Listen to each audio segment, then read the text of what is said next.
slide. So we're going to start out by talking about exterior sprinkler systems. And this slide just shows you the various places on your property where these sprinklers could be installed. They can be installed on your roof. They can be installed in the under eave area pointing down, or they can be installed on the property looking out. So what location is one thing, one decision that you might have to consider. If you, there are a number, as Rich alluded to, there are a number of commercial vendors out there, and they have decided some of these things we're going to be talking about regarding exterior sprinklers. They've decided these things for you. So if you go to the next slide, Jen.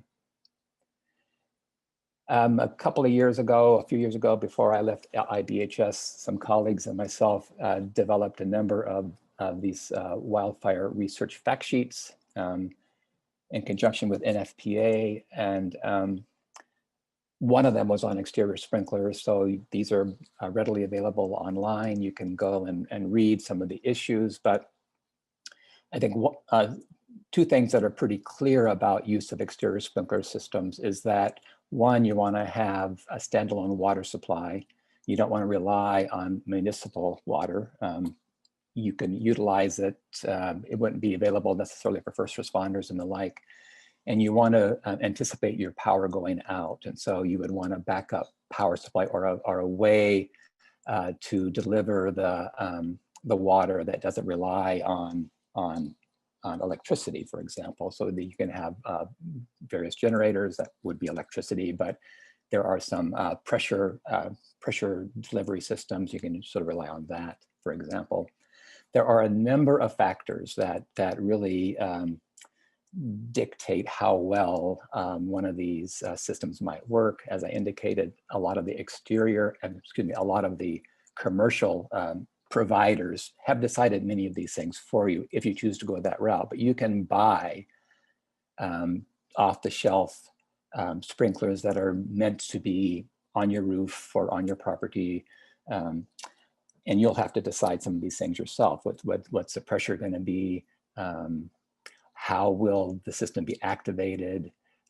Will the system have the ability to cycle, so you can have water on, water off cycles? This will help extend the amount of water that it extend the life of the system, because you'll preserve water or conserve water. Can you activate it remotely? Can it be activated by a sensor, like an infrared sensor that can detect heat? Some commercial systems incorporate additives to the water that make the system more efficient in terms of use of water and their ability to extinguish fire. These are things that you'll need to talk about. There definitely have been, well, let's go to the next slide, Jen.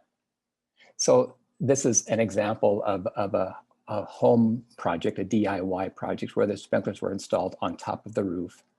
And you'll notice in the lower right-hand picture that the area right next to the home did not have any water at all. So this could be a problem, because embers could bypass, no, some embers could bypass that sprinkler and land next to the home and ignite the home that way. So I think some of the things that we don't know so well is, what does wind do to sprinklers on the property during a high wind wildfire event?